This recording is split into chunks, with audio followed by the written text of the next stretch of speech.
Hello दोस्तों, Aaradhya race academy के YouTube channel में आप सभी का स्वागत है। दोस्तों, कर्मचारी चयन बोर्ड द्वारा आयोजित राजस्थान चतुर्थ श्रेणी कर्मचारी भर्ती परीक्षा 2025 के नवीनतम पाठ्यक्रम के अनुसार 7 अप्रैल 2025 को जो संशोधित पाठ्यक्रम जारी किया गया है, उस पाठ्यक्रम के अनुसार मॉडल पेपर की टेस्ट सीरीज शुरू की गई थी, जिसमें अपने 3 मॉडल पेपर है वो कंप्लीट हो चुके हैं। आज अपना इसमें चौथा नंबर का मॉडल पेपर है।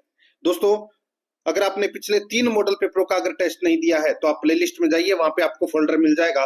चतुर्थ श्रेणी कर्मचारी मॉडल पेपर के नाम से आपको वहां फोल्डर मिलेगा, तो आप वहां जाकर पिछले 3 मॉडल पेपरों का टेस्ट है वो अवश्य दें। दोस्तों, कुल 120 प्रश्न इसमें शामिल किए गए हैं और हूबहू आपको ऐसा ही पेपर है वो परीक्षा में देखने को मिलेगा। पद 53,749 पद हैं, इसलिए ये परीक्षा आप सभी के लिए महत्वपूर्ण है, एक गोल्डन चांस है। दोस्तों, आराध्या रेस एकेडमी के यूट्यूब चैनल को अगर आपने अभी तक सब्सक्राइब नहीं किया तो सब्सक्राइब जरूर करें, बेल आइकन को दबाएं। क्लास को लाइक नहीं किया तो क्लास को लाइक जरूर करें और अपने दोस्तों के पास में शेयर जरूर करें। नवीनतम सिलेबस के अनुसार ये संशोधित पाठ्यक्रम है, ठीक है। इस पाठ्यक्रम के अंदर दोस्तों सामान्य ज्ञान के 70 प्रश्न है, जिसमें डिवाइडेशन है राजस्थान भूगोल के 20 है, राजस्थान कला संस्कृति के 20 है, 10 प्रश्न भारतीय संविधान और राजस्थान संविधान के, और 5 प्रश्न सामान्य विज्ञान के, 5 प्रश्न राजस्थान करंट अफेयर और 5 प्रश्न भारत के करंट अफेयर के, 5 प्रश्न कंप्यूटर के, गणित के 15 प्रश्न है, ठीक है, अंग्रेजी के 15 प्रश्न और हिंदी व्याकरण के 20 प्रश्न है। ये ही पैटर्न अपना रहने वाला है और हूबहू आपको ऐसा ही पेपर है वो परीक्षा में देखने को मिलेगा। इसलिए रोजाना आपको मेरे साथ में चलना है और जुड़े रहिए हमारे साथ में। देखिए, सबसे पहला पॉइंट क्या है, राजस्थान का भूगोल 20 प्रश्न है। सर्वप्रथम अपन राजस्थान भूगोल के 20 प्रश्न है वो पढ़ने वाले हैं। देखिए, पहला प्रश्न है, उस क्षेत्र को राजपुताना कहने वाले प्रथम व्यक्ति कौन थे जिसे अब राजस्थान कहा जाता है? बताइए, राजपुताना किसने कहा था राजस्थान को, वो प्रथम व्यक्ति कौन थे? दोस्तों, यही प्रश्न में पूछा गया है। इसका जो राइट आंसर हो जाएगा वो है जॉर्ज थॉमस। जॉर्ज थॉमस ने कहा था, कब? 1800 ईस्वी में। ये भी आपको इसमें याद रखना है। ब नंबर का ऑप्शन बिल्कुल सही। सेकंड नंबर का प्रश्न है, इसमें देखिए, भारत के कुल भूभाग का कितना प्रतिशत भाग राजस्थान में है? निम्न में से सबसे उपयुक्त विकल्प चुने। बताइए, राजस्थान के कुल भूभाग का कितना प्रतिशत भाग राजस्थान में है? इसका सही उत्तर हो जाएगा वो है 10.4%। तो इस प्रश्न का राइट आंसर हो जाएगा ए नंबर का ऑप्शन बिल्कुल सही। आगे देखिए, 3 नंबर का प्रश्न है, जनगणना 2011 के अनुसार राजस्थान में सबसे कम लिंगानुपात किस जिले में रिकॉर्ड किया गया है? सबसे कम लिंगानुपात है वो दोस्तों कौन से जिले में रिकॉर्ड किया गया है? इसका राइट आंसर हो जाएगा वो है धौलपुर जिले में, ठीक है। धौलपुर जिले का जो लिंगानुपात है वो दोस्तों 846 है, ठीक है। लिंगानुपात समझते तो होंगे दोस्तों, 1000 पुरुषों के पीछे महिलाओं की संख्या को लिंगानुपात कहते हैं। तो दोस्तों 846 लिंगानुपात है धौलपुर का, और सर्वाधिक लिंगानुपात है वो डूंगरपुर जिले का है। कितना? 994। ये भी आपको याद रखना है। यहाँ पर ए नंबर का ऑप्शन बिल्कुल सही उत्तर हो जाएगा। 4 नंबर का प्रश्न है, इसमें देखिए, निम्नांकित में से राजस्थान की कौन सी सिंचाई परियोजना सबसे पुरानी है? सबसे पुरानी सिंचाई परियोजना कौन सी है? दोस्तों, इसका राइट आंसर हो जाएगा वो है गंग नहर परियोजना। गंग नहर परियोजना है ये राजस्थान की सबसे पुरानी परियोजना है। दोस्तों, इस परियोजना का जो निर्माण है ये दोस्तों 1921 से 1927 के मध्य हुआ था, ठीक है। और किसने करवाया था? बीकानेर के महाराजा गंगा सिंह ने करवाया था। दोस्तों, यहाँ पर बी नंबर का ऑप्शन बिल्कुल सही। 5 नंबर का प्रश्न है, इसमें देखिए, राजस्थान की सबसे ऊंची चोटी गुरु शिखर की ऊंचाई लगभग कितनी है? गुरु शिखर की ऊंचाई कितनी है? दोस्तों, इसका राइट आंसर हो जाएगा 1722 मीटर। 1722 मीटर है ये राजस्थान की सबसे ऊंची चोटी है गुरु शिखर, उसकी ऊंचाई है। तो यहाँ पर इसमें राइट आंसर ए नंबर का ऑप्शन बिल्कुल सही उत्तर हो जाएगा। और आप सभी को पता है दोस्तों, कर्नल टॉड ने गुरु शिखर को संतों का शिखर कहा है। ये भी आपको याद रखना है। कौन से जिले में? सिरोही जिले में। यहाँ पर ए नंबर ऑप्शन सही उत्तर। 6 नंबर का प्रश्न है, इसमें देखिए, निम्नलिखित में से कौन सी मृदा अलवर, भरतपुर तथा गंगानगर के गग्गर प्रदेश में मिलती है? बताइए, कौन सी मृदा अलवर, भरतपुर तथा गंगानगर के गग्गर प्रदेश में मिलती है? इसका राइट आंसर हो जाएगा वो है दोस्तों भूरी कछारी मृदा। भूरी कछारी मृदा। यहाँ पर बी नंबर का जो ऑप्शन है वो इसका बिल्कुल सही उत्तर हो जाएगा। 7 नंबर का प्रश्न है, इसमें देखिए, राजस्थान की नवीनतम वन रिपोर्ट 2021 के अनुसार 2019 के आकलन की तुलना में 2021 के 21 में कुल वनावरण में वृद्धि हुई है। बताइए, राजस्थान की नवीनतम रिपोर्ट 2021 के अनुसार 2019 के आकलन की तुलना में 2021 में कुल वनावरण में वृद्धि हुई है। तो दोस्तों टोटल जो वृद्धि है, ये नवीनतम वन रिपोर्ट आई है दोस्तों, ठीक है, 2021, इसके अनुसार पूछा गया है। तो यहाँ पर 25.45 वर्ग किलोमीटर कुल वनावरण में वृद्धि हुई है। यहाँ पर सी नंबर का जो ऑप्शन है वो इसका बिल्कुल सही उत्तर हो जाएगा। आगे देखिए दोस्तों, यहाँ पे 8 नंबर का प्रश्न है, कृष्णमृग किस अभयारण्य में पाए जाते हैं? यानी कि दोस्तों कृष्णमृग, जिसको अपन बोल सकते हैं काले हिरण, दोस्तों ये कहां पर पाए जाते हैं? तो ये ताल छापर अभयारण्य चूरू जिले में पाए जाते हैं दोस्तों। डी नंबर का जो ऑप्शन है वो इसका बिल्कुल सही उत्तर हो जाएगा। 9 नंबर का प्रश्न है, निम्नलिखित में से कौन सी झील राजस्थान का नंदकानन कहलाती है? बताइए कौन सी झील है वो राजस्थान का नंदकानन कहलाती है? तो इसका राइट आंसर हो जाएगा, वो है इसमें सिलिसेट झील, सिलिसेट झील, ठीक है। तो यहाँ पर इसमें सी नंबर का जो ऑप्शन है वो इसका बिल्कुल सही उत्तर इसमें हो जाएगा। इस झील के किनारे अलवर के राजा विनय सिंह ने अपनी रानी शीला के लिए 6 मंजिला महल और शिकारगाह बनवाया था। तो यहाँ पर अपना इसका राइट आंसर हो जाएगा सिलिसेट झील। 10 नंबर का प्रश्न है, इसमें देखिए, पश्चिमी राजस्थान में न्यून वर्षा के लिए उत्तरदायी मूल अंशदायी कारण क्या है? पश्चिमी राजस्थान में न्यून वर्षा के लिए उत्तरदायी मूल अंशदायी कारण क्या है? तो दोस्तों मूल अंशदायी कारण है वो क्या है? तो दोस्तों वो कारण है, देखिए दोस्तों यहाँ पे अरावली पर्वत श्रेणी की अवस्थिति, अरावली पर्वत श्रेणी की अवस्थिति। तो यहाँ पर डी नंबर का ऑप्शन राइट आंसर हो जाएगा। दोस्तों आप सभी को पता होगा कि राजस्थान की जलवायु को प्रभावित करने में सबसे महत्वपूर्ण कारण है वो है पवनों की दिशा और सूर्य ताप की मात्रा, जिसमें दोस्तों मुख्य स्थान है वो अरावली पर्वतमाला का है। उसकी अवस्थिति के कारण दोस्तों काफी जगह जलवायु में उतार चढ़ाव है वो देखने को मिलता है। तो यहाँ पर इसमें डी नंबर का ऑप्शन बिल्कुल सही, ठीक है। न्यून वर्षा के लिए उत्तरदायी मूल कारण क्या है? अरावली पर्वत की स्थिति। नेक्स्ट आगे देखिए, यहाँ पे राजस्थान में सर्दी की वर्षा कहलाती है। राजस्थान में सर्दी की वर्षा को क्या कहते हैं? सर्दी की जो वर्षा है उसको बोलते हैं दोस्तों क्या?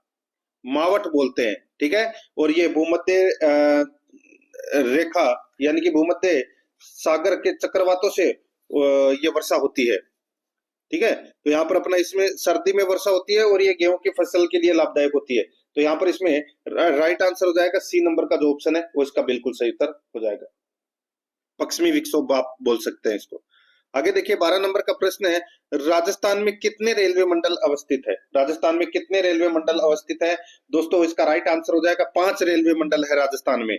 यहाँ पर सी नंबर का ऑप्शन राइट आंसर हो जाएगा। कौन कौन से हैं? जयपुर, अजमेर, बीकानेर, जोधपुर और कोटा, ठीक है। तो यहाँ पर इसमें सी नंबर ऑप्शन सही उत्तर हो जाएगा। नेक्स्ट आगे देखिए, न्यूनतम वन रिपोर्ट 2021 के अनुसार राज्य में सर्वाधिक व न्यूनतम वन क्षेत्र प्रतिशत वाले जिले क्रमशः हैं। बताइए, न्यूनतम वन रिपोर्ट 2021 के अनुसार राज्य में सर्वाधिक व न्यूनतम वन क्षेत्र प्रतिशत वाले जिले क्रमशः हैं। तो वो जिले हैं दोस्तों, देखिए उदयपुर और जोधपुर। दोस्तों सर्वाधिक वन क्षेत्रफल प्रतिशत वाला जिला है उदयपुर और न्यूनतम वन क्षेत्र प्रतिशत वाला जिला है जोधपुर। दोस्तों सर्वाधिक तो कितना है? उदयपुर का तो है दोस्तों 23.49% और जोधपुर का है 0.48%। ये आपको इसमें याद रखना है। यहाँ पर बी नंबर का ऑप्शन बिल्कुल सही उत्तर हो जाएगा। आगे देखिए 14 नंबर का प्रश्न है, राजस्थान के सर्वाधिक क्षेत्र पर निम्नलिखित में से कौन सी मृदा पाई जाती है? सर्वाधिक क्षेत्रफल पर यानी कि राजस्थान के सर्वाधिक क्षेत्र पर निम्नलिखित में से कौन सी मृदा पाई जाती है? तो दोस्तों इसमें मृदा पाई जाती है एरिडोसोल्स एवं एंटीसोल्स, ठीक है। एरिडोसोल्स एवं एंटीसोल्स मृदा है वो पाई जाती है। यहाँ पर ए नंबर का जो ऑप्शन है वो इसका बिल्कुल सही उत्तर हो जाएगा। ये आपको इसमें याद रखना है, ठीक है। एंटीसोल्स मृदा आप सभी को पता है कि पश्चिमी राजस्थान में पाई जाती है, भूरी रेतीली मिट्टी। और दोस्तों यहाँ पे एरिडोसोल है, ये दोस्तों ये खनिज मृदा है और ये शुष्क जलवायु में पाई जाती है। इसमें सीकर, झुंझुनू, नागौर, जोधपुर, पाली, जालोर इन क्षेत्रों में पाई जाती है दोस्तों ये। तो यहाँ पर इसमें ए नंबर का ऑप्शन बिल्कुल सही। नेक्स्ट आगे देखिए, राजस्थान में मालपुरा करौली का मैदान किस नदी बेसिन का भाग है? राजस्थान में मालपुरा करौली का मैदान किस नदी बेसिन का भाग है? मित्रों, इसका सही उत्तर हो जाएगा, ये बनास बेसिन का भाग है। कौन सी बेसिन का? तो बनास बेसिन का भाग है। तो यहाँ पर सी नंबर ऑप्शन बिल्कुल सही। आगे देखिए, राजस्थान का अक्षांशीय विस्तार क्या है? राजस्थान राज्य का अक्षांशीय विस्तार दोस्तों आप सभी को पता होगा, 23 डिग्री 3 मिनट से 30 डिग्री 12 मिनट उत्तरी अक्षांश। ये है दोस्तों राज्य का दक्षिणी अक्षांश, यानी कि राजस्थान का दक्षिणी अक्षांश। यहाँ पर ए नंबर का ऑप्शन राइट आंसर हो जाएगा। और अगर दोस्तों देशांतर पूछ लिया जाता, यानी कि राजस्थान राज्य का देशांतरीय विस्तार क्या है, तो वो है दोस्तों 69.5 डिग्री पूर्वी देशांतर से 78 डिग्री 17 मिनट पूर्वी देशांतर। ठीक है, वो होगा। तो यहाँ पर इस प्रश्न का right answer A number option सही। 17 नंबर का प्रश्न है, इसमें देखिए राजस्थान में 2011 की जनगणना के अनुसार ग्रामीण लिंगानुपात है। ग्रामीण लिंगानुपात है वो दोस्तों कितना है? तो यहाँ पर इसका राइट आंसर हो जाएगा दोस्तों, ग्रामीण लिंगानुपात की अगर मैं बात करूं तो वो है दोस्तों, देखिए ग्रामीण लिंगानुपात है दोस्तों 933। कितना है? 933। और शहरी लिंगानुपात है दोस्तों 914। ये शहरी है। तो यहाँ पर इसमें राइट आंसर क्या हो जाएगा? ए नंबर का ऑप्शन बिल्कुल सही उत्तर इसमें हो जाएगा मित्रों।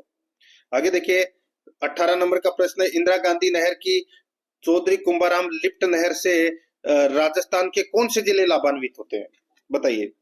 सीधा सा अगर मैं बोलूं दोस्तों, चौधरी कुंभाराम लिफ्ट नहर से कौन से जिले लाभान्वित होते हैं, तो दोस्तों इस प्रश्न का राइट आंसर हो जाएगा, वो है हनुमानगढ़ और चूरू। हनुमानगढ़ एवं चूरू। तो यहाँ पर इसका राइट आंसर हो जाएगा ए नंबर का जो ऑप्शन है वो इसका बिल्कुल सही उत्तर हो जाएगा।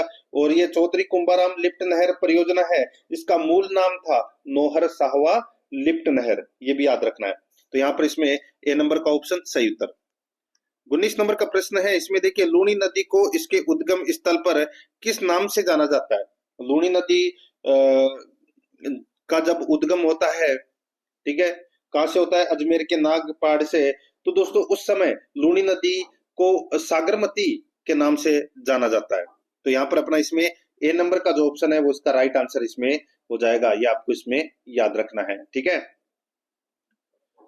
और गोविंदगढ़ अजमेर में दोस्तों सरस्वती नामक धारा के मिलने के बाद यह लूनी कहलाती है। शुरुआत में जब इसका उद्गम होता है उस समय दोस्तों इसको सागरमती के नाम से जानते हैं। यहाँ पर ए नंबर ऑप्शन सही उत्तर। आगे देखिए, निम्न में से भौगोलिक आपदाओं का प्रकार है। भौगोलिक आपदाओं का प्रकार कौन सा है? भौगोलिक आपदाएं हैं दोस्तों, देखिए जैसे कि बादल फटना, सॉरी भौगोलिक आपदाओं के बारे में पूछा गया है। तो भौगोलिक आपदाएं हैं वो है दोस्तों यहाँ पे भूकंप। भूकंप है, ये क्या है? भौगोलिक आपदा है। बांध टूटना, ये भी भौगोलिक आपदाएं है। और दोस्तों चट्टाने खिसकना, कीचड़ प्रवाह है, लैंडस्केप जिसको अपन बोल सकते हैं, तो ये क्या है? भौगोलिक आपदाएं है। यहाँ पर बी नंबर का ऑप्शन इस प्रश्न का सही उत्तर हो जाएगा। अब यहाँ पर देखिए दूसरा नंबर का पॉइंट है, राजस्थान का इतिहास एवं कला संस्कृति के 20 प्रश्न है नवीनतम सिलेबस के अनुसार। देखिए यहाँ पे राजस्थानी भाषा में दुविधा और अलेखू हिटलर जैसी कथाओं के रचयिता हैं। राजस्थानी भाषा में दुविधा और अलेखू हिटलर जैसी कथाओं के रचयिता हैं, तो वो कौन है? तो इसका सही उत्तर हो जाएगा, वो है दोस्तों विजयदान देथा। यहाँ पर इसमें सी नंबर का ऑप्शन राइट आंसर हो जाएगा। बातारी फुलवारी, ठीक है, अलेखू हिटलर, दुविधा, ये क्या है? तो ये दोस्तों ग्रंथ है किसके? विजयदान देथा के। तो यहाँ पर अपना इसमें right answer C number option बिल्कुल सही उत्तर हो जाएगा। आगे देखिए, राजस्थान में लठमार होली कहां पर खेली जाती है? राजस्थान में लठमार होली कहां खेली जाती है? इसका राइट आंसर हो जाएगा, लठमार होली है ये दोस्तों श्री महावीर जी के खेली जाती है। यहाँ पर ए नंबर का ऑप्शन बिल्कुल सही उत्तर इसमें हो जाएगा, याद रखना है। होली के अवसर पर दोस्तों ये खेली जाती है लठमार होली। यहाँ पर ए नंबर ऑप्शन सही। 23 नंबर का प्रश्न है, दाबू प्रिंट के लिए कौन सा स्थान प्रसिद्ध है? दाबू प्रिंट के लिए कौन सा स्थान प्रसिद्ध है? तो यहाँ पर इसका राइट आंसर हो जाएगा अकोला गांव चित्तौड़गढ़। अकोला गांव चित्तौड़गढ़ है, ये दाबू प्रिंट के लिए प्रसिद्ध है। ए नंबर ऑप्शन बिल्कुल सही। नेक्स्ट आगे देखिए दोस्तों, यहाँ पे 24 नंबर का प्रश्न है, निम्न में से कौन सा तत्वाद्य यंत्र नहीं है? निम्न में से कौन सा तत्वाद्य यंत्र नहीं है? तो दोस्तों यहाँ पर देखिए तत्वाद्य यंत्र कौन सा नहीं है? तो इसका राइट आंसर हो जाएगा दोस्तों, तत्वाद्य यंत्र नहीं है पूछा है, तो इसका राइट आंसर हो जाएगा वो है इसमें दोस्तों सतारा। सतारा है ये तत्वादी यंत्र नहीं है। जंतर, रवाज और चौतारा ये क्या है? ये तत्वादी यंत्र है, लेकिन सतारा नहीं है। तो यहाँ पर इसमें राइट आंसर क्या हो जाएगा? डी नंबर का जो ऑप्शन है वो इसका बिल्कुल सही उत्तर इसमें हो जाएगा। आगे देखिए दोस्तों, इसमें 25 नंबर का प्रश्न है, आहड़ का उत्खनन कार्य किसके नेतृत्व में निष्पादित हुआ था? आहड़ का उत्खनन कार्य किसके नेतृत्व में निष्पादित हुआ था? तो इस प्रश्न का जो राइट आंसर हो जाएगा वो है दोस्तों किसके नेतृत्व में, बताइए। तो दोस्तों इसका जो सही उत्तर हो जाएगा वो है एच.डी. सांखलिया के निर्देशन में दोस्तों आहड़ का उत्खनन कार्य हुआ था। यहाँ पर बी नंबर का जो ऑप्शन है वो इसका बिल्कुल सही उत्तर इसमें हो जाएगा, याद रखना। दोस्तों आहड़ सभ्यता का जो उत्खनन कार्य है वो दोस्तों सर्वप्रथम 1953 में अक्षय कीर्ति व्यास, जिसको अपन ए.के. व्यास के नाम से जानते हैं, उनके नेतृत्व में हुआ था। और फिर उसके बाद में दोस्तों रतन चंद्र अग्रवाल और एच.डी. सांखलिया के निर्देशन में दोस्तों इसका उत्खनन कार्य हुआ था। तो यहाँ पर देखिए, ना तो रतन चंद्र अग्रवाल दे रखा है और ना ही अक्षय कीर्ति व्यास दे रखा है। तो यहाँ पर अपना एच.डी. सांखलिया दे रखा है, तो इसलिए बी नंबर ऑप्शन इसका बिल्कुल सही उत्तर हो जाएगा। आगे देखिए, लोक देवता मल्लीनाथ जी का मंदिर है। लोक देवता मल्लीनाथ जी का जो मंदिर है वो कहाँ पर है? इसका सही उत्तर हो जाएगा वो है दोस्तों इसमें ये तिलवाड़ा बालोतरा में मल्लीनाथ जी का मंदिर है। ए नंबर का जो ऑप्शन है वो इसका सही उत्तर हो जाएगा। नेक्स्ट आगे देखिए, यहाँ पे 27 नंबर का प्रश्न है, नानक भील व देवलाल गुर्जर का संबंध निम्नलिखित में से किससे था? बताइए। दोस्तों सभी को पता होगा 2 अप्रैल 1923 को डाबी गांव में किसानों की एक सभा हुई थी और उस सभा के अंदर किसानों की भीड़ पर दोस्तों पुलिस ने लाठी प्रहार और गोलियां चलवाई थी, जिसका परिणाम स्वरूप क्या हुआ कि नानक भील और देवलाल गुर्जर है वो शहीद हो गए थे। तो यहाँ पर इसका राइट आंसर हो जाएगा, ये बूंदी किसान आंदोलन से संबंधित था। यहाँ पर इसमें ए नंबर का जो ऑप्शन है वो इसका बिल्कुल सही उत्तर इसमें हो जाएगा। नेक्स्ट आगे देखिए, 28 नंबर का प्रश्न है, पद्मिनी किस शासक की पत्नी थी? पद्मिनी है ये दोस्तों रावल रतन सिंह की पत्नी थी। यहाँ पर इसमें बी नंबर का ऑप्शन राइट आंसर हो जाएगा। बात है 1303 ईस्वी की। इसमें अलाउद्दीन खिलजी है वो चित्तौड़ पर आक्रमण करता है और दोस्तों साका होता है, रतन सिंह है वो केसरिया करते हैं और पद्मिनी जौहर करती है। यहाँ पर बी नंबर का जो ऑप्शन है वो इसका बिल्कुल सही उत्तर हो जाएगा। नेक्स्ट आगे देखिए, यहाँ पे 29 नंबर का प्रश्न है, प्रसिद्ध पुष्कर मेला हिंदू पंचांग के किस माह में लगता है? पुष्कर मेला है ये दोस्तों कहां पर पड़ता है? तो ये अजमेर में पड़ता है। और कब पड़ता है? तो ये कार्तिक पूर्णिमा को दोस्तों ये मेला पड़ता है। यहाँ पर अपना इसमें सी नंबर का ऑप्शन बिल्कुल सही उत्तर इसमें हो जाएगा, कार्तिक पूर्णिमा को ये मेला पड़ता है। नेक्स्ट आगे देखिए, प्रसिद्ध एकी आंदोलन का नेतृत्व किसने किया था? बताइए। प्रसिद्ध एकी आंदोलन का नेतृत्व है वो किसने किया था? दोस्तों मोतीलाल तेजावत ने एकी आंदोलन का नेतृत्व किया था। बी नंबर का ऑप्शन बिल्कुल सही उत्तर हो जाएगा। ठीक है। नेक्स्ट आगे देखिए, यहाँ पे 31 नंबर का प्रश्न है, कवि वृष की उपाधि किस राजा को दी गई थी? कवि वृष की उपाधि दोस्तों किस राजा को दी गई थी? इसका जो राइट आंसर हो जाएगा वो है इसमें कवि वृष की जो उपाधि है ये दी गई थी दोस्तों। देखिए यहाँ पे अभय सिंह, मुंज, प्रताप सिंह और राव जोधा दे रखा है। तो यहाँ पर इसका जो राइट आंसर हो जाएगा दोस्तों वो है, देखिए मुंज ये राजा है, ठीक है, इनको कवि वृष की उपाधि है वो दी गई थी और ये परमारो का शासक था। तो यहाँ पर अपना इसमें बी नंबर का ऑप्शन बिल्कुल सही उत्तर हो जाएगा। नेक्स्ट आगे देखिए, यहाँ पे भरतपुर एवं अलवर ने ब्रिटिश ईस्ट इंडिया कंपनी के साथ संधियां की थी। बताइए, भरतपुर और अलवर ने ब्रिटिश ईस्ट इंडिया कंपनी के साथ संधि कब की थी? राइट आंसर हो जाएगा दोस्तों, ये की थी सितंबर नवंबर 1803 में। ठीक है दोस्तों, यहाँ पर सितंबर नवंबर 1803 में की थी। तो यहाँ पर इसका राइट आंसर हो जाएगा ए नंबर का जो ऑप्शन है वो इसका बिल्कुल सही उत्तर इसमें हो जाएगा, याद रखना। ठीक है, 29 सितंबर 1803 को तो दोस्तों किसने की थी? भरतपुर ने की थी, उसके बाद में अलवर ने की थी नवंबर में। तो यहाँ पर इसमें ए नंबर ऑप्शन बिल्कुल सही 1803 में। नेक्स्ट आगे देखिए, जाट नरेशों के भव्य महलों के लिए विख्यात है। जाट नरेशों के भव्य महलों के लिए विख्यात है, तो क्या विख्यात है? तो दोस्तों इसका राइट आंसर हो जाएगा वो है डीग के महल। डीग के महल, तो यहाँ पर इसमें बी नंबर का ऑप्शन बिल्कुल सही, डीग। नेक्स्ट आगे देखिए, टेराकोटा मूर्तियां निम्नलिखित में से किससे बनाई जाती है? बताइए, टेराकोटा मूर्तियां निम्नलिखित में से किससे बनाई जाती है? इसका राइट आंसर हो जाएगा दोस्तों, ये बनाई जाती है किससे? तो ये सिरेमिक जैसी मिट्टी से बनाई जाती है। यहाँ पर ए नंबर का ऑप्शन बिल्कुल सही उत्तर हो जाएगा, सिरेमिक जैसी मिट्टी से। 35 नंबर का प्रश्न इसमें देखिए, कौन से महीने में तीज का त्योहार मनाया जाता है? तीज का त्योहार कौन से महीने में मनाया जाता है? यहाँ पर इसका राइट आंसर हो जाएगा, वो है श्रावण महीने में तीज का त्योहार मनाया जाता है। ए नंबर का ऑप्शन बिल्कुल सही, जिसको छोटी तीज कहते हैं। नेक्स्ट है, किस लोक देवता की ख्याति 4 हाथों वाले देवता के रूप में हुई है? बताइए, 4 हाथों वाले देवता के नाम से किसे जाना जाता है? राइट आंसर हो जाएगा वीर कल्ला जी को। तो यहाँ पर इसमें बी नंबर का ऑप्शन बिल्कुल सही उत्तर हो जाएगा, वीर कल्ला जी को। नेक्स्ट आगे देखिए, 37 नंबर का प्रश्न है, राजस्थान का राज्य गीत केसरिया बालम आओनी पधारो हमारे देश को सर्वप्रथम किसके द्वारा गाया गया था? दोस्तों ये गाया गया था मांगी बाई के द्वारा। ठीक है, किसके द्वारा? मांगी बाई के द्वारा ये गाया गया था। तो यहाँ पर अपना इसमें राइट आंसर क्या हो जाएगा?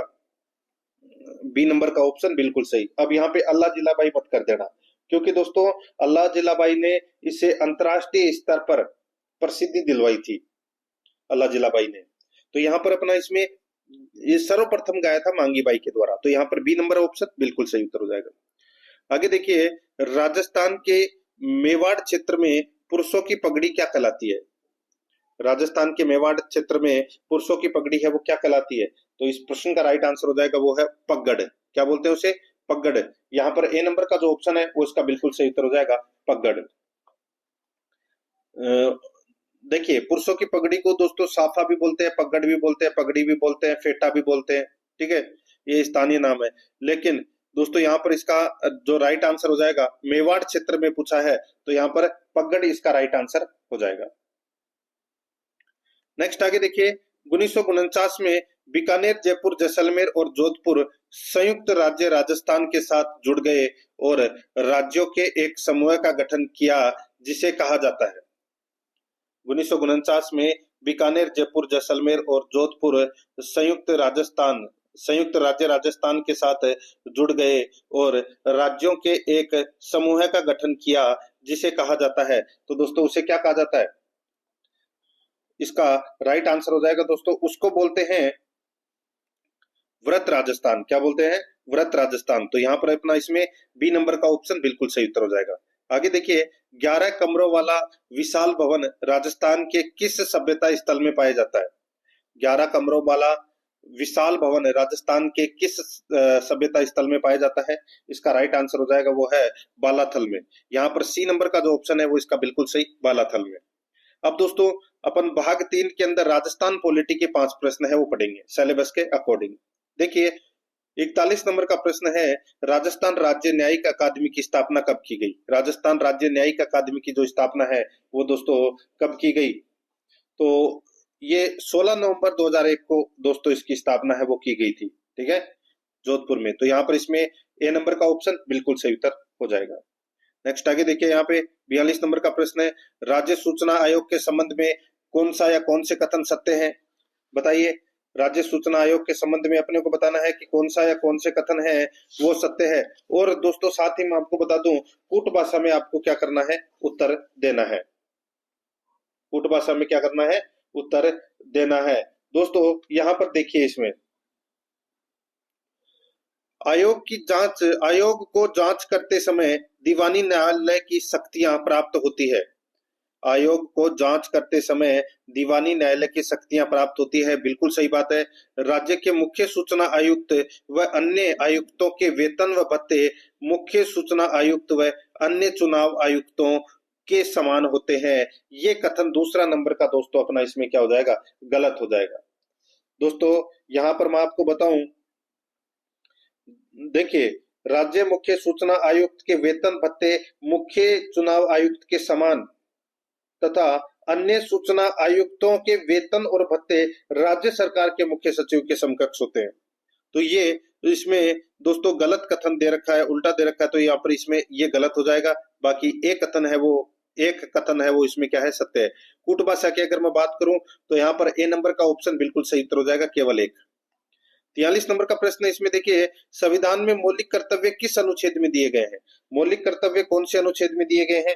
तो यहाँ पर इसका राइट आंसर हो जाएगा वो है मौलिक कर्तव्य दोस्तों ये 51A अनुच्छेद में दोस्तों मौलिक कर्तव्य है वो है। तो यहाँ पर इसमें डी नंबर का जो ऑप्शन है वो इसका बिल्कुल सही उत्तर इसमें हो जाएगा, याद रखना। ठीक है, आगे देखिए दोस्तों 11 मूल कर्तव्य हैं, कितने हैं? 11। नेक्स्ट आगे देखिए यहाँ पे 44 नंबर प्रश्न है, अधोलिखित राज्य सचिव में स्थित पदों को नीचे दिए गए पुट की सहायता से पद सोपानीय क्रम यानी कि उच्चतर से निम्नतर में नियोजित करते हुए सही उत्तर का चयन करें। दोस्तों सही उत्तर का अपने को यहाँ पर क्या करना है? चयन करना है। अब दोस्तों यहाँ पर आप देख सकते हैं यानी कि सबसे बड़ा पद कौन सा होता है, फिर उसके बाद में कौन सा होता है, उसके बाद में कौन सा होता है। दोस्तों सबसे बड़ा पद होता है राजस्थान में, वो होता है दोस्तों मुख्य सचिव का। ठीक है, इसका होता है मुख्य सचिव का। फिर उसके बाद में अतिरिक्त मुख्य सचिव, फिर विभागीय सचिव, फिर संयुक्त सचिव, और फिर उप सचिव, और फिर अवर सचिव। तो यहाँ पर मैं बात करूं तो दोस्तों इसमें देखिए, इसमें सबसे पहले तो आएगा सचिव, फिर आएगा दोस्तों इसमें विशिष्ट सचिव, फिर आएगा इसमें उप सचिव, और फिर आएगा दोस्तों इसमें सहायक सचिव। तो यहाँ पर अपना इसमें राइट आंसर क्या हो जाएगा दोस्तों? राइट आंसर हो जाएगा इसमें 1 3 2 4, 1 3 2 4। तो यहाँ पर इसमें राइट आंसर क्या हो जाएगा? बी नंबर का ऑप्शन बिल्कुल सही। नेक्स्ट आगे देखिए 45 नंबर का प्रश्न है, राजस्थान विधानसभा में प्रथम महिला विपक्ष नेता कौन थी?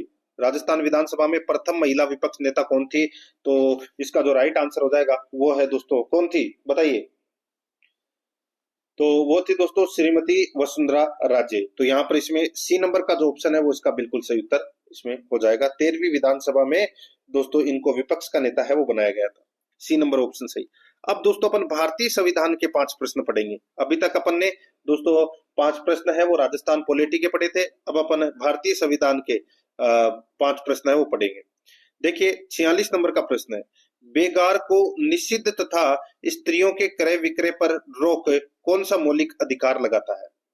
बेगार को निषिद्ध तथा स्त्रियों के क्रय विक्रय पर रोक कौन सा मौलिक अधिकार लगाता है? इसका जो राइट आंसर हो जाएगा दोस्तों, कौन सा मौलिक अधिकार लगाता है?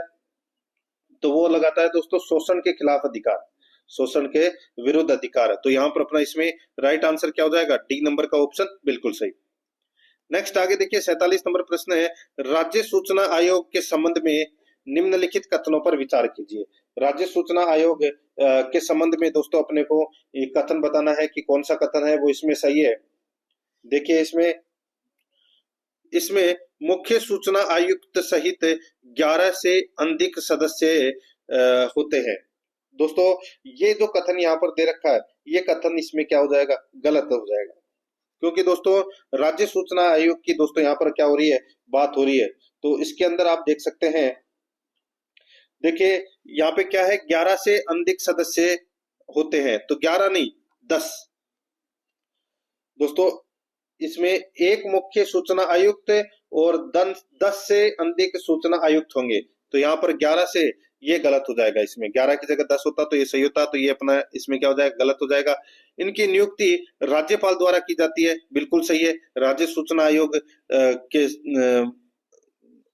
सदस्य और आयुक्त की नियुक्ति है वो दोस्तों राज्यपाल द्वारा की जाती है। इस आयोग के अध्यक्ष केवल उच्च न्यायालय के न्यायाधीश को ही बनाया जा सकता है। तो दोस्तों ये भी बिल्कुल सही है। तो यहाँ पर इसमें 2 और 3 कथन है वो क्या है? इसमें सही है। तो यहाँ पर अपना इसमें राइट आंसर क्या हो जाएगा? वो है बी नंबर का जो ऑप्शन है वो इसका बिल्कुल सही उत्तर हो जाएगा। आगे देखिए 73 नंबर का प्रश्न है, जमींदारी उन्मूलन, बंधुआ मजदूरी उन्मूलन एवं भूमि सुधार संबंधी कार्य जिलाधिकारी द्वारा किस रूप में किए जाते हैं?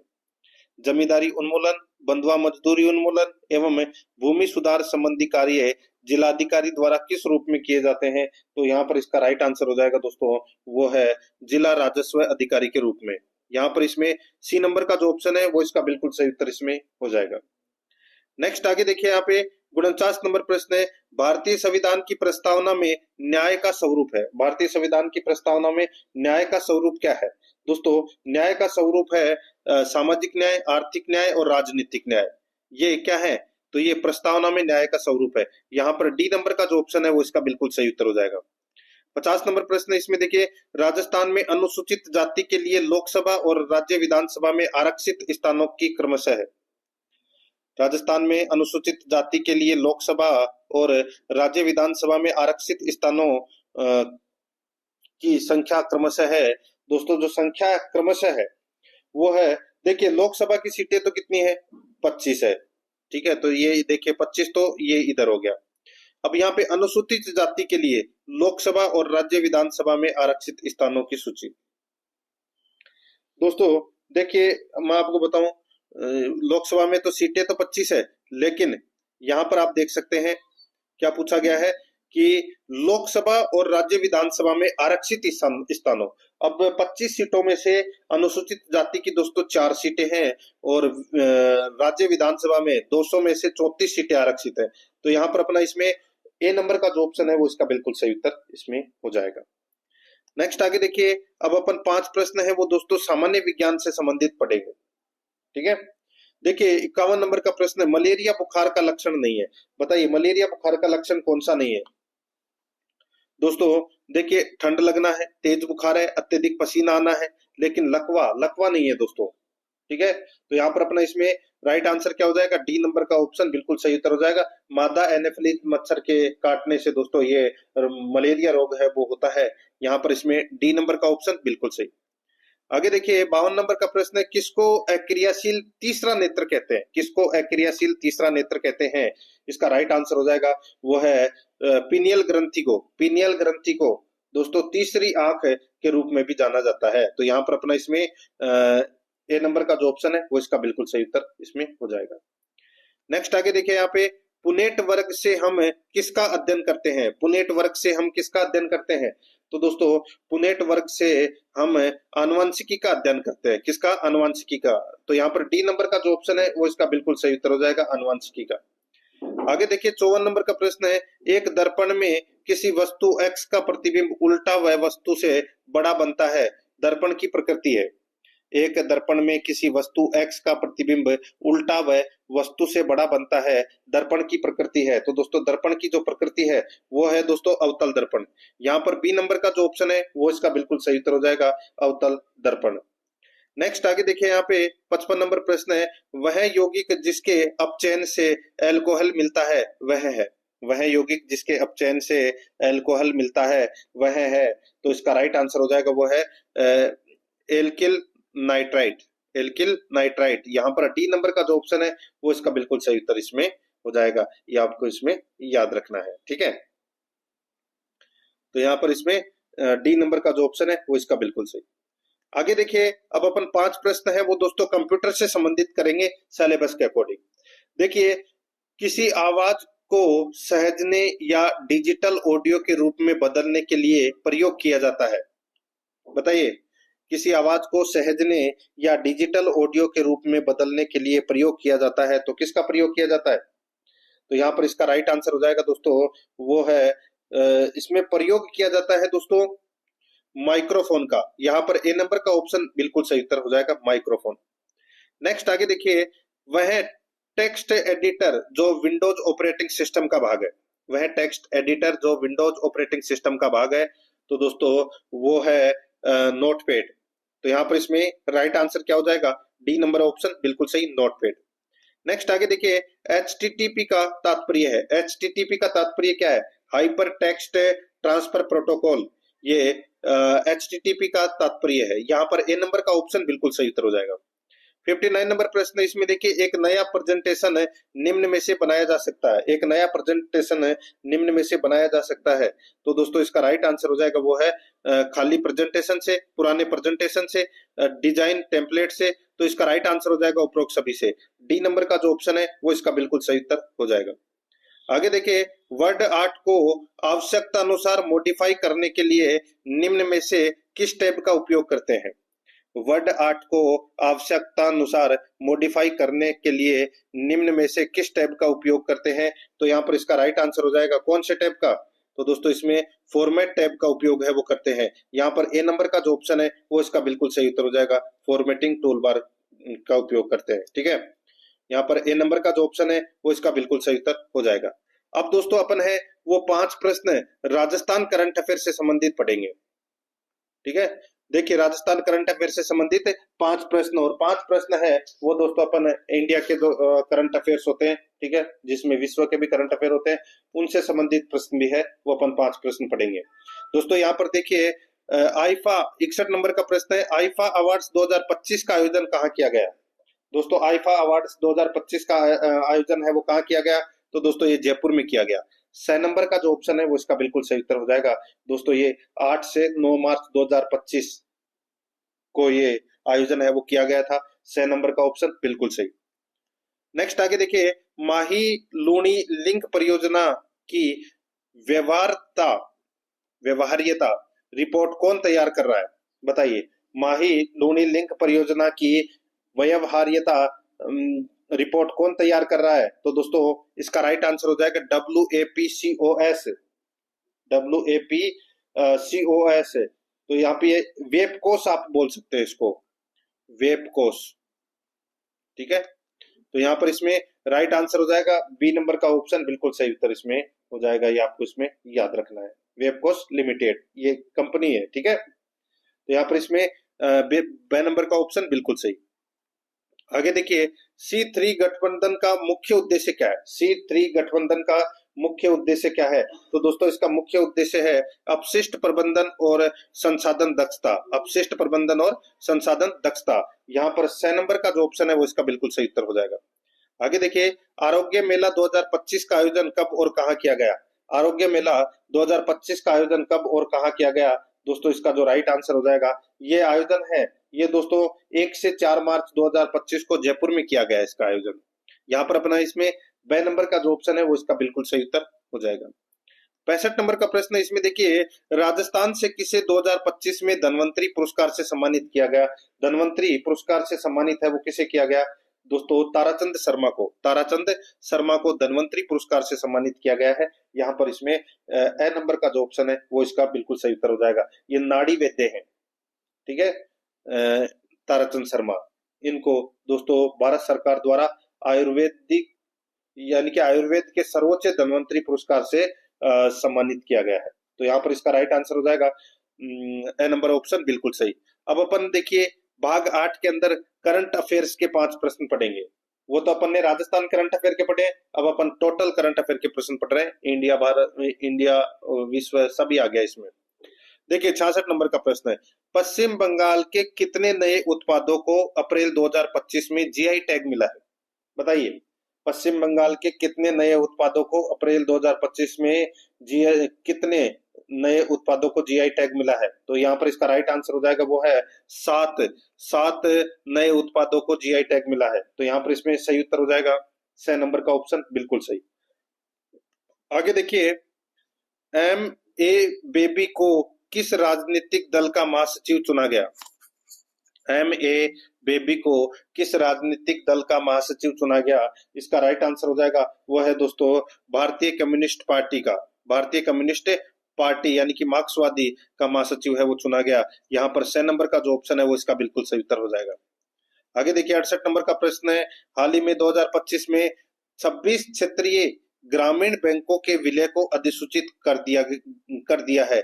क्षेत्रीय ग्रामीण बैंकों के विलय के बाद भारत में कितने क्षेत्रीय ग्रामीण बैंक रह जाएंगे? हाल ही में 26 क्षेत्रीय ग्रामीण बैंकों के विलय को अधिसूचित कर दिया है। क्षेत्रीय ग्रामीण बैंकों के विलय के बाद भारत में कितने क्षेत्रीय ग्रामीण बैंक रह जाएंगे? तो यहाँ पर इसका राइट आंसर हो जाएगा दोस्तों वो है 28। यहाँ पर बे नंबर का जो ऑप्शन है वो इसका बिल्कुल सही उत्तर हो जाएगा 28। आगे देखिए 69 नंबर का प्रश्न है, देखिए इसमें वक्फ संशोधन अधिनियम 2025 किस तारीख से लागू हुआ? बताइए, जो वक्फ बोर्ड अधिनियम है, ठीक है, इसमें संशोधन किया गया और ये कौन सी तारीख से लागू हुआ है? तो ये तारीख दोस्तों 8 अप्रैल 2025 से ये लागू हुआ है, वक्फ अधिनियम 2025। तो यहाँ पर इसमें बे नंबर का जो ऑप्शन है वो इसका बिल्कुल सही उत्तर इसमें हो जाएगा। ये आपको याद रखना है, ये बहुत ज्यादा महत्वपूर्ण प्रश्न है ये। ठीक है, नेक्स्ट आगे देखिए यहाँ पे 70 नंबर का प्रश्न है, भारत और इजराइल के बीच हाल ही में हुए समझौते में कौन सा विषय शामिल नहीं है? बताइए दोस्तों, भारत और इजराइल के बीच हाल ही में हुए समझौते में कौन सा विषय शामिल नहीं है? तो यहाँ पर इसका राइट आंसर हो जाएगा, वो है इसमें मृदा एवं जल प्रबंधन, कृषि, मशीनीकरण और पशुपालन, ये समझौते में शामिल है, लेकिन अंतरिक्ष अनुसंधान है वो इसमें शामिल नहीं है। 6 नंबर का ऑप्शन बिल्कुल सही उत्तर हो जाएगा। दोस्तों, आराध्या रेस एकेडमी के यूट्यूब चैनल को अगर आपने अभी तक सब्सक्राइब नहीं किया तो मित्रों चैनल को जरूर सब्सक्राइब कर ले, बेल आइकन को दबाएं ताकि नोटिफिकेशन है वो आपके पास में निरंतर पहुंचता रहे। बहुत ही शानदार लेवल का मॉडल पेपर है, आप सभी को पूरा कंप्लीट मॉडल पेपर का टेस्ट है वो देना है। बिल्कुल मैं आपको सिलेबस के अकॉर्डिंग करवा रहा हूँ, आपके पास में ये सुनहरा मौका है, इसका फायदा आप दोस्तों उठा सकते हैं, बहुत ही शानदार चीज है। देखिए यहाँ पे अब अपन 9 नंबर का भाग पढ़ेंगे जिसमें सामान्य हिंदी व्याकरण के 20 प्रश्न है। दोस्तों, आराध्या रेस एकेडमी के साथ में जुड़े रहना है आपको, मैं आपको सिलेबस के अकॉर्डिंग ऑब्जेक्टिव क्लास भी करवाऊंगा, ठीक है। और आप प्ले लिस्ट में जाओगे तो वहां पे आपको अलग अलग फोल्डर मिल जाएंगे और डिस्क्रिप्शन में भी आपको लिंक मिल जाएगा, और आपको टेलीग्राम का भी लिंक मिलेगा दोस्तों डिस्क्रिप्शन में, तो आप वहां जाकर टेलीग्राम चैनल से भी जरूर जुड़े। देखिए यहाँ पे 71 नंबर का प्रश्न है, हिंदी व्याकरण के 20 प्रश्न पढ़ रहे हैं। निम्न में से द्रव्यवाचक संज्ञा का उदाहरण है, बताइए द्रव्यवाचक संज्ञा का उदाहरण है तो वो कौन सा है, बताइए। तो यहाँ पर इसका जो राइट आंसर हो जाएगा वो है सोना चांदी। सोना चांदी है ये दोस्तों द्रव्यवाचक संज्ञा का उदाहरण है, तो यहाँ पर इसमें राइट आंसर हो जाएगा ए नंबर का ऑप्शन बिल्कुल सही उत्तर इसमें हो जाएगा, क्योंकि इनसे दोस्तों अनेक वस्तुएं बनती है, तो यहाँ पर इसमें राइट आंसर हो जाएगा ए नंबर ऑप्शन सही उत्तर। आगे देखिए 72 नंबर का प्रश्न है, काठ की हांडी बार बार नहीं चढ़ती का भावार्थ है। काठ की हांडी बार बार नहीं चढ़ती, इसका भावार्थ है यानी कि कपट व्यवहार बहुत दिनों तक नहीं चलता, तो यहाँ पर इसमें कपट व्यवहार बहुत दिनों तक नहीं चलता, यहाँ पर डी नंबर का ऑप्शन बिल्कुल सही उत्तर हो जाएगा। 73 नंबर प्रश्न इसमें देखिए, निम्न में से सकर्मक क्रिया का उदाहरण चुनिए। निम्न में से सकर्मक क्रिया का उदाहरण चुनना है तो वो कौन सा है? इसका राइट आंसर हो जाएगा वो है गगन आम खाता है। गगन आम खाता है तो ये सकर्मक क्रिया का उदाहरण है दोस्तों, सी नंबर का जो ऑप्शन है वो इसका बिल्कुल सही उत्तर इसमें हो जाएगा। आगे देखिए 74 नंबर का प्रश्न है, पुरोहित शब्द में उपसर्ग है। पुरोहित शब्द में उपसर्ग कौन सा है, बताइए। तो दोस्तों अगर अपन इसका विग्रह करें तो दोस्तों क्या हो जाएगा, पूरा है प्लस हित, ठीक है। तो यहाँ पर पूरा है, ठीक है, ये क्या है, ये इसमें उपसर्ग है, तो यहाँ पर इसमें बी नंबर का जो ऑप्शन है वो इसका राइट आंसर हो जाएगा, ठीक है। पुरोहित में पूरा है, ठीक है, तो यहाँ पर इसमें राइट आंसर हो जाएगा बी नंबर का जो ऑप्शन है वो इसका बिल्कुल सही।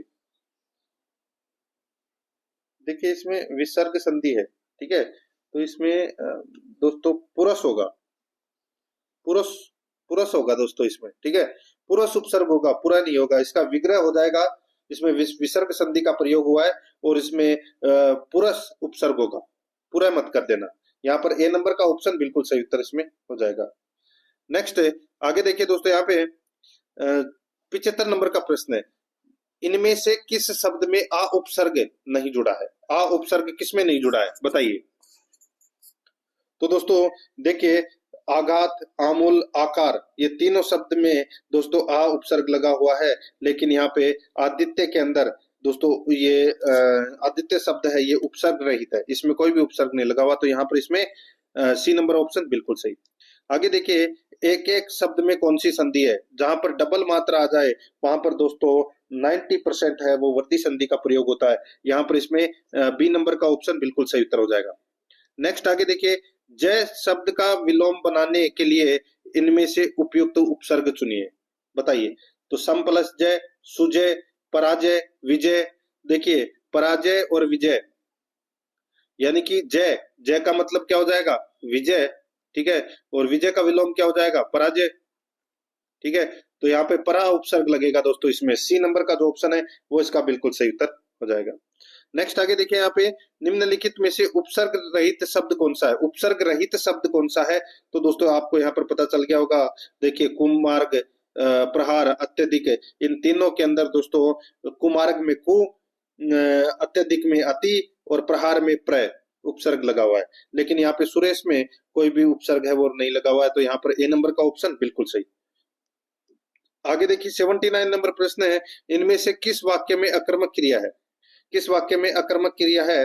दोस्तों यहाँ पर इसका राइट आंसर हो जाएगा, देखिए पक्षी आकाश में उड़ रहे हैं, पक्षी आकाश में उड़ रहे हैं, इसमें क्या है? तो इसमें दोस्तों अकर्मक क्रिया है, तो यहाँ पर इसमें राइट आंसर क्या हो जाएगा? ए नंबर का ऑप्शन बिल्कुल सही। अकर्मक क्रिया किसे कहते हैं? यानी कि वाक्य में जिस क्रिया के प्रयोग में कर्म की अपेक्षा नहीं होती उसे अकर्मक क्रिया कहते हैं, तो यहाँ पर इसमें राइट आंसर हो जाएगा ए नंबर ऑप्शन सही। आगे देखिए गिलास में थोड़ा दूध है, वाक्य में रेखांकित शब्द विशेषण के किस भेद के अंतर्गत आएगा? दोस्तों यहाँ पर आप देख सकते हैं, सबसे पहले मैं आपको बताऊं तो इसके अंदर जो ये थोड़ा है, ठीक है, थोड़ा, ये इसको आप अंडरलाइन कर लीजिए, थोड़ा है ये दोस्तों, इसको आप अंडरलाइन कर लीजिए, ये रेखांकित शब्द है, और रेखांकित शब्द विशेषण के किस भेद के अंतर्गत आएगा? यानी कि थोड़ा शब्द है वो कौन से भेद के अंतर्गत आएगा? इसका राइट आंसर हो जाएगा वो है परिमाणवाचक के अंतर्गत आएगा दोस्तों ये, यहाँ पर इसमें ए नंबर का ऑप्शन बिल्कुल सही उत्तर हो जाएगा। नेक्स्ट आगे देखिए, निम्नलिखित वाक्यों में से शुद्ध वाक्य कौन सा है? निम्नलिखित वाक्यों में से शुद्ध वाक्य कौन सा है वो अपने को यहाँ पर बताना है।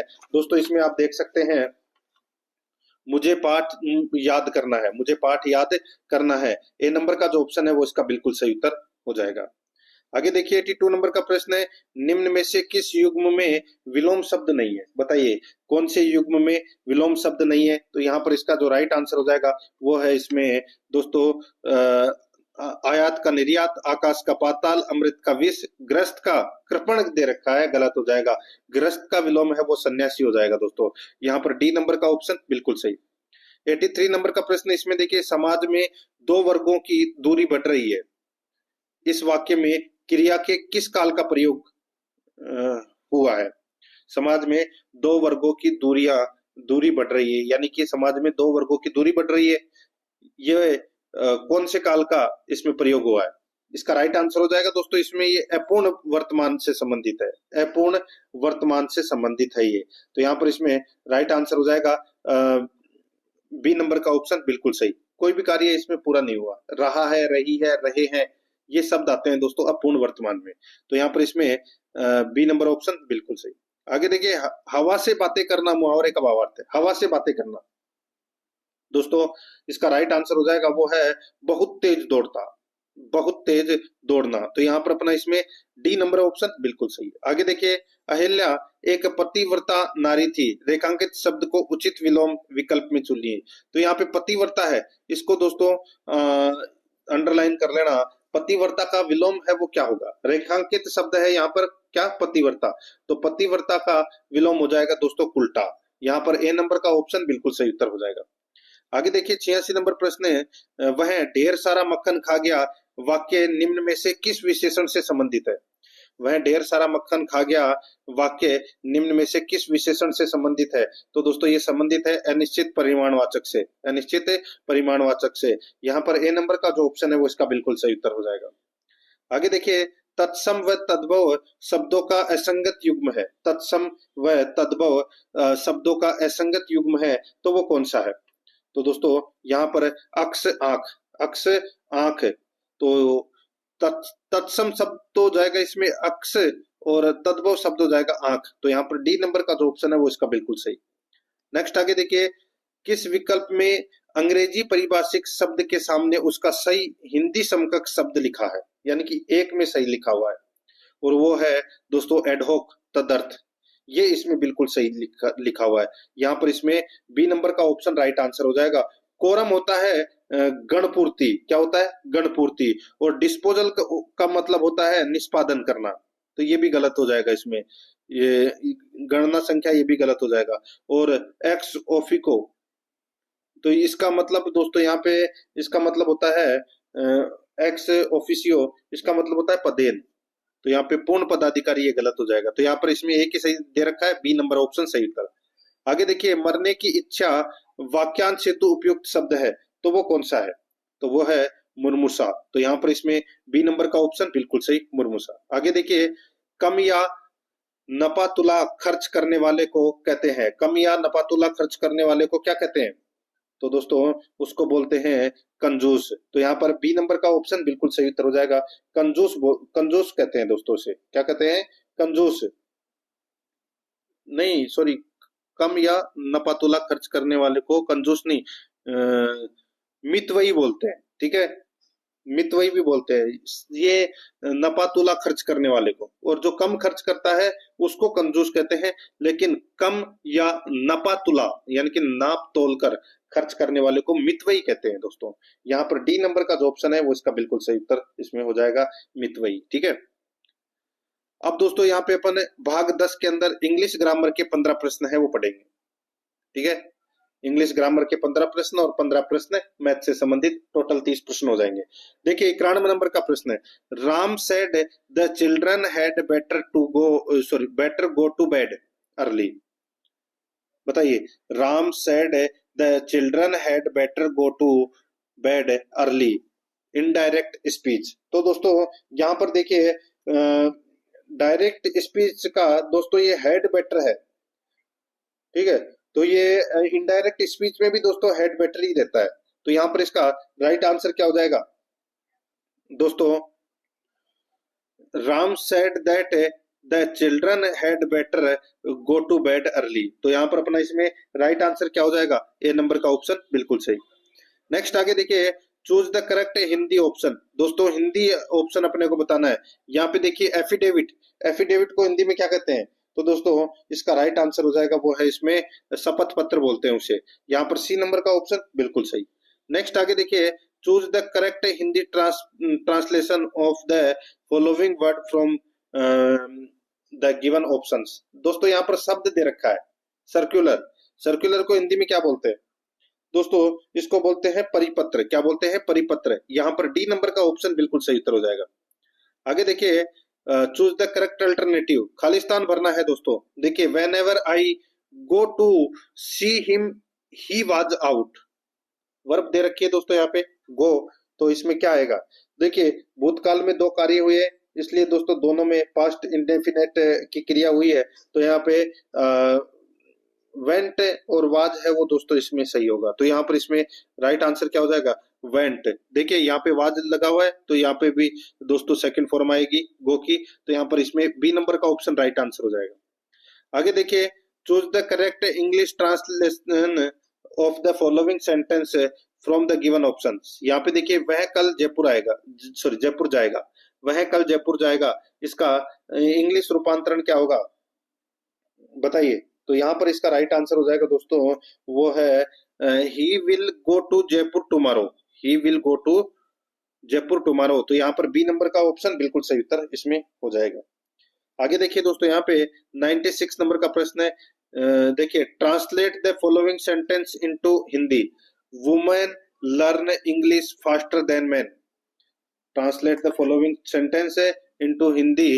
Women learn English faster than man. तो यहाँ पर इसमें सही उत्तर क्या हो जाएगा बताइए? तो इसका सही उत्तर हो जाएगा दोस्तों वो है, देखिए औरतें पुरुषों से ज्यादा जल्दी अंग्रेजी सीखती है। तो यहाँ पर इसमें सही उत्तर हो जाएगा दोस्तों बी नंबर का जो ऑप्शन है वो इसका बिल्कुल सही। नेक्स्ट आगे देखिए, 97 नंबर का प्रश्न है, choose the sentence with correct punctuation. दोस्तों यहाँ पर इसका जो राइट आंसर हो जाएगा वो है इसमें I like apples, I like apples orange and bananas. तो यहाँ पर इसमें राइट आंसर हो जाएगा दोस्तों बी नंबर का जो ऑप्शन है वो इसका बिल्कुल सही उत्तर इसमें हो जाएगा। ये आपको इसमें याद रखना है। ठीक है, आगे देखिए दोस्तों, यहाँ पे 98 नंबर का प्रश्न है, इसमें देखिए ये होगा, इसमें इसमें तो देखो कोमा नहीं लगा हुआ, बी नंबर के ऑप्शन में आपको कोमा नहीं दिख रहा एप्पल के बाद में। ठीक है, तो इसमें देखिए I like apples orange and bananas. तो यहाँ पर अपना इसमें राइट आंसर हो जाएगा दोस्तों, देखिए करेक्ट पंक्चुएशन का बोल रहा है ये। तो यहाँ पर इसका जो राइट आंसर हो जाएगा वो है, इसमें भी देखिए एंड के आगे कोमा लगा हुआ है तो ये जरूरी नहीं है, यहाँ पर देखिए ऊपर वाले में पहले में I like apples, orange and bananas, ये बिल्कुल सही है दोस्तों। यहाँ पे ए नंबर का जो ऑप्शन है वो इसका बिल्कुल सही उत्तर इसमें हो जाएगा। ठीक है, पहला इसमें सही है, बिल्कुल करेक्ट है। आगे देखिए चूज द करेक्ट प्रीपोजिशन है to fill in the blank. यहाँ पर देखिए a new bridge is being built the river Tapti. बताइए दोस्तों, यानी कि ताप्ती नदी के अर्थ में यहाँ पर एक ब्रिज है, उससे संबंधित यह प्रश्न है। अपने को बताना है खालिस्तान में क्या आएगा। तो यहाँ पर देखिए ताप्ती नदी के ऊपर बन रहा है ब्रिज। ठीक है, तो उसके लिए दोस्तों ए new bridge is being built the river Tapti. तो यहाँ पर नदी के एक किनारे से दूसरे किनारे के अर्थ में इसका प्रयोग हुआ है, तो यहाँ पर अक्रॉस इसका राइट आंसर हो जाएगा। यहाँ पर डी नंबर का ऑप्शन बिल्कुल सही। आगे देखिए चूज द करेक्ट डिटरमिनर्स। दोस्तों खालिस्तान भरना है। यहाँ पर आप देख सकते हैं, देखिए he has wealth of Bhamasha, तो यहाँ पर क्या आएगा वो बताना है। तो दोस्तों he has the wealth of a Bhamashah, यहाँ पर डी नंबर का जो ऑप्शन है वो इसका बिल्कुल सही उत्तर इसमें हो जाएगा। नेक्स्ट आगे देखिए 100 नंबर का प्रश्न है, fill in the blank with the correct option.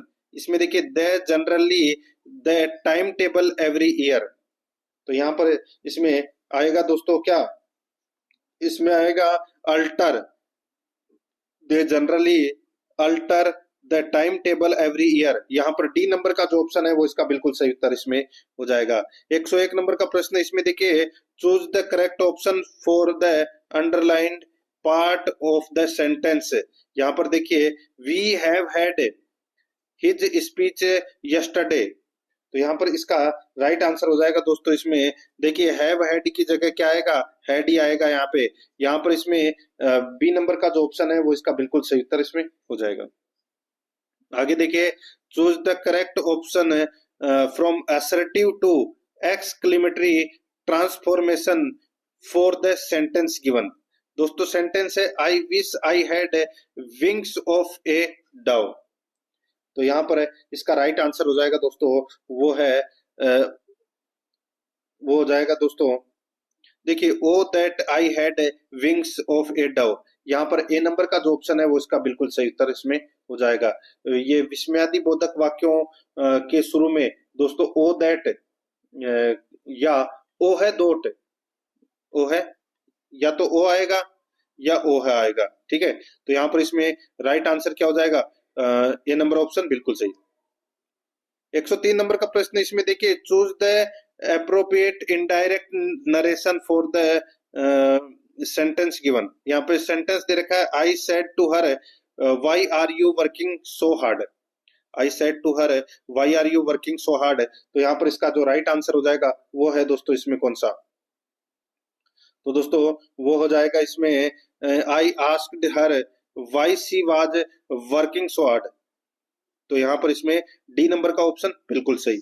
104 number का प्रश्न है, इसमें देखिए choose the correct form of passive, choose the correct form of passive transformation of the sentence given. यहाँ पर देखिए who gave you the permission of write, who gave you the permission to write, तो यहाँ पर इसका right answer हो जाएगा वो है by whom were you given the permission to write, तो यहाँ पर ए नंबर का ऑप्शन बिल्कुल सही उत्तर हो जाएगा। 105 नंबर का प्रश्न, इसमें देखिए choose the correct option from the fourth choice given. दोस्तों यहाँ पर देखिए खालिस्तान भरना है, कैन यहाँ पर दे रखा है। देखिए he run as fast as he, बताइए क्या आएगा, तो दोस्तों इसमें कुड का प्रयोग होगा, he run as fast as he could, तो यहाँ पर कैन का क्या हो जाएगा, कुड, तो यहाँ पर इसमें बी नंबर का ऑप्शन बिल्कुल सही उत्तर इसमें हो जाएगा। ठीक है, पास्ट टेंस है इसलिए कुड आएगा इसमें। अब दोस्तों अपन गणित के भी 15 प्रश्न है वो यहाँ पे करेंगे। दोस्तों आराध्या आरएस एकेडमी के यूट्यूब चैनल को अगर आपने अभी तक सब्सक्राइब नहीं किया तो चैनल को जरूर सब्सक्राइब कर लें, बेल आइकन को दबाएं ताकि नोटिफिकेशन है वो आपके पास में निरंतर पहुंचता रहे। और मॉडल पेपर को दोस्तों लाइक नहीं किया तो एक बार सभी के सभी मित्र हैं वो मॉडल पेपर को लाइक जरूर करें, बहुत ही शानदार चीज है, आपको निःशुल्क ये चीजें मिल रही है तो इसका ज्यादा से ज्यादा आपको लाभ उठाना चाहिए। दोस्तों देखिए भाग 11 के अंदर अपन है वो 15 प्रश्न है वो पढ़ेंगे। देखिए 106 नंबर का प्रश्न है, 2 वर्ष के लिए वार्षिक 5% की वार्षिक दर से 10,000 रुपए का साधारण ब्याज और चक्रवर्ती ब्याज में कितना अंतर है। दोस्तों एक तो यह है कि आप इसको नॉर्मल तरीके से कर सकते हैं, ठीक है। जैसे कि साधारण ब्याज 2 साल का निकाल लीजिए भाई, 10,000 का 5% कितना होता है, 10,000 का दोस्तों 5% 500 होता है, ठीक है। और 2 वर्ष का साधारण ब्याज कितना हो जाएगा इसका, 500 और 500 1000, यानी कि साधारण ब्याज कितना हो जाएगा 1000। और अगर मैं चक्रवर्ती ब्याज ज्ञात करूं तो दोस्तों चक्रवर्ती ब्याज देखिए 1 साल का तो वो साधारण ब्याज ही होगा, यानी कि 10,500 का दोस्तों अब मैं क्या करूंगा 5% निकाल लूंगा, ठीक है। तो 5% निकाला तो दोस्तों 105 इंटू 5 करोगे तो कितना आ जाएगा 525। तो दोस्तों 500 पहले के थे, तो यानी कि 500 1 साल का ब्याज है चक्रवर्ती ब्याज में, और दूसरे साल का है 525, यानी कि टोटल कितना हो गया 1025, और साधारण ब्याज का कितना है 1000 है। तो अंतर कितने का आ गया, तो दोस्तों 25 का अंतर आ गया। यहाँ पर सी नंबर का ऑप्शन राइट आंसर हो जाएगा। या आप डायरेक्ट ऐसे भी कर सकते हैं कि साधारण ब्याज का सूत्र लगाइए, मूलधन इंटू दर इंटू समय बटे 100, ठीक है। और चक्रवर्ती ब्याज का लगाइए दोस्तों, इसमें मूलधन इंटू समय इंटू दर बटे 100, ये एक एक साल का अलग अलग निकलेगा, ठीक है इसमें। तो यहाँ पर इसमें राइट आंसर क्या हो जाएगा, सी नंबर ऑप्शन सही उत्तर। आगे देखिए, कोई राशि 2 वर्षों में 5,182 हो जाती है, 3 वर्षों में दोस्तों 5,832 हो जाती है। यदि साधारण ब्याज की गणना वार्षिक रूप से की जाए तो मूलधन कितना है। भाई सीधा सा मैं आपको बोलूं, 2 वर्षों में कितनी 51, 2 वर्षों में 5182, और 3 वर्षों में हो जाती है दोस्तों ये 5832, यानी कि माइनस कर लीजिए कितना बचा दोस्तों, 13 में से 8 गए तो कितने बचे 3 और 2 5, 5 इधर 7 7 थे, 7 में से 1 गया तो कितना बचा 6, यानी कि 650 बचा। 650 क्या है, मूलधन है, सॉरी ब्याज है, ठीक है। 1 साल का ब्याज है ये 650 रुपए। अब दोस्तों सीधा सा मैं आपको यहाँ पे बोलूं कि ये जो 5182 है, ठीक है, इसमें से आप 650 और 650 यानी कि 1300 रुपए है वो इसमें से घटा दीजिए। 5182 में से 1300 रुपए गए तो दोस्तों कितने बचे, तो 3882 बचे। तो ये अपना मूलधन हो गया, अपन ने ब्याज अलग कर दिया, ठीक है। 1 साल का ब्याज आया 650, तो जो ये 2 वर्षों में दे रखा था 5182, तो 5182 में से अपन ने 2 वर्षों का ब्याज है वो घटा दिया। तो यहाँ पर सी नंबर ऑप्शन सही उत्तर। 108 नंबर प्रश्न है, इसमें देखिए साधारण ब्याज की वार्षिक दर 6/1/2 से 8% हो जाने के कारण मुकेश की आय में 40.50 की वृद्धि हो जाती है। मुकेश का मूलधन कितना है, मुकेश का मूलधन कितना है वो अपने को बताना है। दोस्तों यहाँ पर देखिए वार्षिक दर में वृद्धि हुई है, तो 8 में से दोस्तों ये 6.5 है वो घटा लीजिए, ठीक है। वार्षिक दर दोस्तों यहाँ पे 6.5 दे रखी है, तो 6.5 को अपन 6.5 लिख सकते हैं। और प्रतिशत देखिए 6.5 से 8% हो गई, तो 8 में से 6.5 गए तो कितने बचे दोस्तों 1.5%, ठीक है। और 1.5% है, तो दोस्तों यहाँ पर आय में वृद्धि है वो कितनी दे रखी है 40.50 की, 40.50 की। तो मूलधन इंटू वार्षिक दर में वृद्धि कितनी है 1.5, तो यहाँ पर मूलधन इंटू वार्षिक दर में वृद्धि 1.5 बटे 100 बराबर 40.50, ठीक है। अब अपन मूलधन निकालेंगे तो क्या हो जाएगा 40.50 इंटू 100 बटे 1.5, बस यही करना है, ठीक है।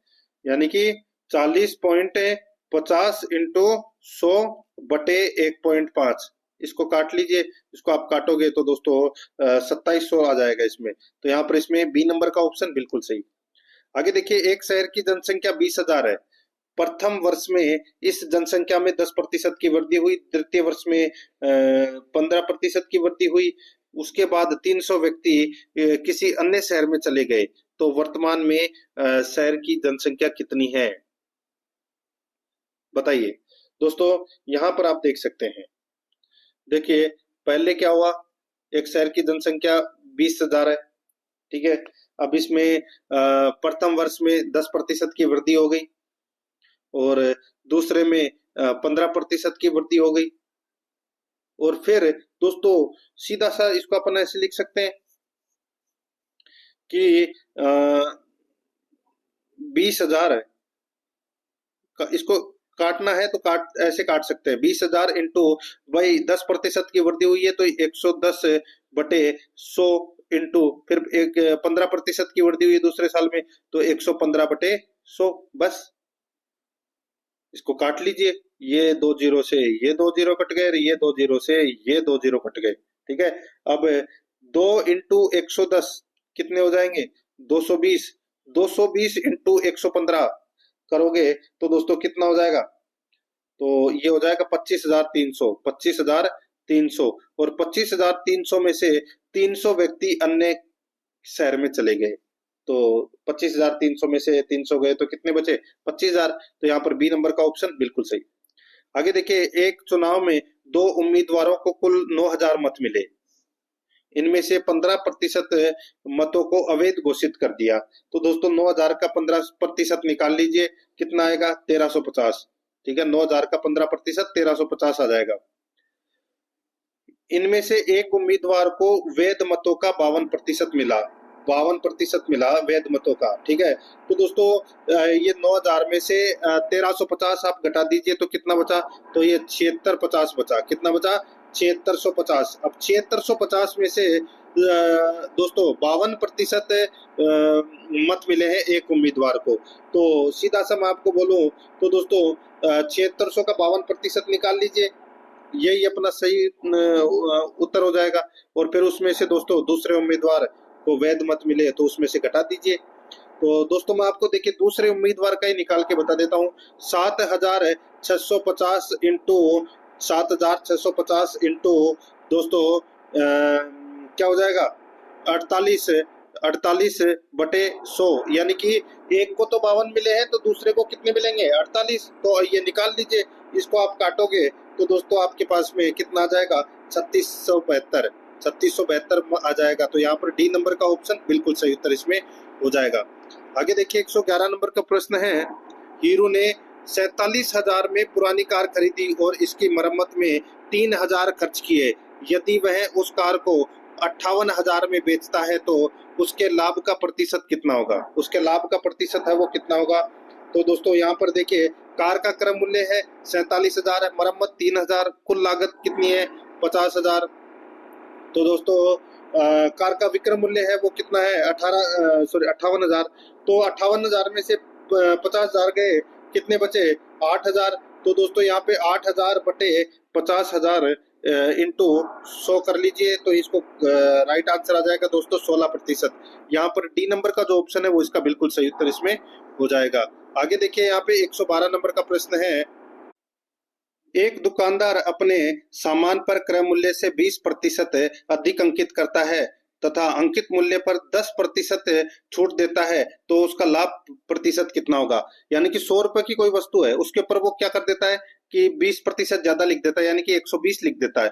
और 120 लिखने के बाद में वो क्या कहता है कि मैं इस पे 10% की छूट दे रहा हूँ, यानी कि 12 रुपए की उसने क्या दे दी, छूट दे दी। तो कितना बचा 108।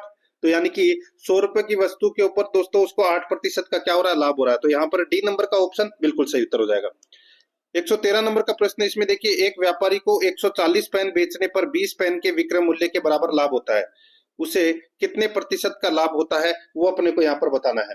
दोस्तों सीधा सा मैं आपको बोलूंगा दोस्तों, देखिए 20/120 यानी कि 140 पेन बेचने पर 20 पेन के विक्रय मूल्य के बराबर लाभ होता है। तो यहाँ पर सीधा सा हो जाएगा 20/120 इंटू 100। तो यहाँ से 0 से ये 2 जीरो कट गई, ये कटा दोस्तों 6 बार, 100 में 6 का भाग दोगे तो कितना आ जाएगा, 16 से ही 2/3%। डी नंबर ऑप्शन बिल्कुल सही। आगे देखिए 10 संख्याओं का औसत 72.8 है, पहली 6 संख्याओं का औसत 88.5, अंतिम 5 संख्याओं का औसत 64.4 है। यदि छठवीं संख्या को निकाल दिया जाए तो शेष संख्याओं का औसत ज्ञात करना है। सीधा सा मैं आपको बोलूं, 10 संख्याओं का औसत है वो 72.8 है, तो 10 इंटू 72.8 करोगे तो कितना आ जाएगा, 728 आ जाएगा। और पहली 6 संख्याओं का औसत है वो कितना हो जाएगा, तो यानी कि 6 इंटू 88.5 करोगे तो कितना आ जाएगा, 531 आ जाएगा। और अंतिम 5 संख्याओं का औसत है वो दोस्तों 64.4 है, तो यहाँ पे 5 इंटू 64.4 कितना हो जाएगा, 322। ठीक है। अब दोस्तों छठी संख्या अपने को निकालनी है, तो अपन क्या करेंगे, 531 और 322 को प्लस कर देंगे। ठीक है, तो इनको प्लस करेंगे तो कितना हो जाएगा, 853। और 853 में से दोस्तों 728 है वो घटा देंगे, कितना आ जाएगा, 125। समझ में आ गया, 125 आ जाएगा। अब दोस्तों अपन क्या करेंगे, ये 728 में से 125 घटा के, और दोस्तों देखिए एक संख्या है वो चली जाती है। ठीक है, यानी कि छठवीं संख्या को निकाल दिया तो 125 है, यानी कि 728 माइनस 125 बटे 9, बस ये औसत निकल कर आ जाएगा। 9 का औसत निकल कर आएगा तो दोस्तों 67। यहाँ पर बी नंबर ऑप्शन बिल्कुल सही। आगे देखिए, एक कार 6 घंटे तक अलग अलग गति से यात्रा करती है। पहले 6 घंटे के लिए 60 किलोमीटर की गति से चलती है, अगले 2 घंटे के लिए 54 किलोमीटर प्रति घंटे की गति से चलती है, शेष समय में x किलोमीटर प्रति घंटे की यात्रा करती है। यदि संपूर्ण यात्रा के लिए औसत गति 56.5 किलोमीटर प्रति घंटा है तो x का मान क्या होगा। दोस्तों x का मान है, मैं इसका डायरेक्ट उत्तर बता देता हूं दोस्तों। ठीक है, इसका 57 किलोमीटर प्रति घंटा इसका राइट आंसर हो जाएगा यहाँ पे। ठीक है, यहाँ पे 1 इंटू 60 फिर प्लस 2 इंटू 54 प्लस 3x बटे 6, ऐसे करना है इसको। आगे देखिए दोस्तों, यहाँ पे 116 नंबर का प्रश्न है, 1/2, 2/5, 4/7 और 6/17 का लसाअ ज्ञात कीजिए। दोस्तों इसका लसाअ ज्ञात करेंगे तो यहाँ पर देखिए 1, 2, 4 और 6, ऊपर वाली जो संख्या है उसका लसाअ ज्ञात करेंगे तो कितना आ जाएगा, 12। ठीक है, और नीचे वाली संख्या है 2, 5, 7 और 17, इसका मैसा ज्ञात करेंगे तो दोस्तों इसका 1 आ जाएगा। ठीक है, तो यहाँ पर इसका राइट आंसर क्या हो जाएगा, वो है दोस्तों 12, इसका सही उत्तर हो जाएगा। ठीक है, क्या हो जाएगा, 12। लसाअ ज्ञात करना था ऊपर वाली का, तो सभी का भाग किस में जा रहा है, 12 में, तो इस प्रश्न का बी नंबर ऑप्शन सही। इसको छोड़ दीजिए, ये सही से टाइप नहीं हुआ। 117 नंबर। 118 नंबर का प्रश्न है, इसमें देखिए, नीचे दी गई सारणी में वर्ष 2018 में किसी देश के विभिन्न राज्यों से चुने गए वरिष्ठ खिलाड़ियों की संख्या दी है। सारणी में दिए गए आंकड़ों को पढ़कर उस पर आधारित प्रश्नों का उत्तर दे। वर्ष 2018 में विभिन्न राज्यों से चुने गए वरिष्ठ खिलाड़ियों की सारणी यहाँ पर दे रखी है। देखिए, वर्ष 2018 में राज्य में, यानी कि राज्य ई से कितने वरिष्ठ खिलाड़ियों का चयन हुआ है। दोस्तों कितने वरिष्ठ खिलाड़ियों का चयन हुआ है वो अपने को यहाँ पर बताना है। यहाँ पर देखिए दोस्तों 0, 5, 8 और 5, इनका सभी का टोटल करोगे तो कितना हो जाएगा, 5 और 5 10 और 8 18, तो 18 इसमें राइट आंसर हो जाएगा, बी नंबर ऑप्शन सही। आगे देखिए, किस खेल के 7 खिलाड़ी राज्य डी से चुने गए हैं। किस खेल के 7 खिलाड़ी राज्य डी से चुने गए हैं, तो यहाँ पर देखिए राज्य डी से देखिए ये 7 खिलाड़ी चुने गए हैं टेनिस से, तो यहाँ पर इसमें सी नंबर ऑप्शन बिल्कुल सही। आगे देखिए, सभी राज्यों से क्रिकेट में कितने खिलाड़ियों का चयन हुआ है, तो कितने खिलाड़ियों का चयन हुआ है क्रिकेट में, तो दोस्तों यहाँ पर देखिए 3 और 2 5, 5 और 8 13, 13 और 4 17, 17 और 5 22, तो यहाँ पर इस प्रश्न का राइट आंसर हो जाएगा 22। डी नंबर का जो ऑप्शन है वो इसका बिल्कुल सही उत्तर इसमें हो जाएगा। तो दोस्तों चतुर्थ श्रेणी कर्मचारी भर्ती परीक्षा के लिए मैंने आपको ये चौथा नंबर का मॉडल पेपर है वो कंप्लीट करवा दिया है, और रोजाना आपको मेरे साथ में चलना है। आराध्या रेस एकेडमी के यूट्यूब चैनल को अगर आपने अभी तक सब्सक्राइब नहीं किया तो सब्सक्राइब जरूर करें, बेल आइकन को दबाएं, क्लास को लाइक और अपने दोस्तों के पास में शेयर जरूर करें। मिलते हैं दोस्तों नेक्स्ट क्लास में। जय हिंद, जय भारत।